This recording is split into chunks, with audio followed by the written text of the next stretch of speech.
patiisan at pakalasan na sila dito. John Rinabara nakabungad na sa likuran naman ito. Jericho J. Lucero, sino kaya ang unang susuko at susuka dyan sa kanila dahil napakatindi yung ahon na dito. Grabe yan.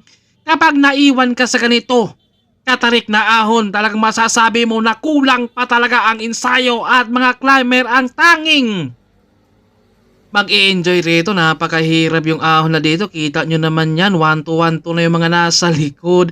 Kailangan talaga na hindi ka talaga huminto dyan. Dahil kapag may isang huminto dyan, alam nyo na talagang pati sa likuran, hintuan talaga lahat dyan. No? Grabe yung ahon. Chris Joben.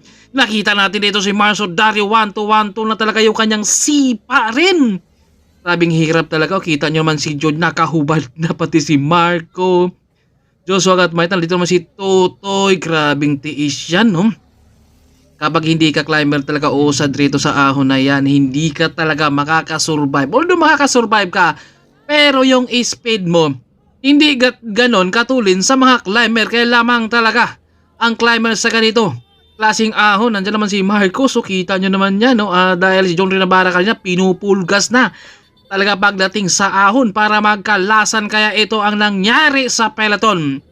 Sabog-sabog. Kapag hindi ka nakakapit, masasabi mo talaga sa sarili mo na babawi na lang ako sa susunod na taon para makasabit man lang rito. Napakahirap talaga kapag ganito yung karera. Oh.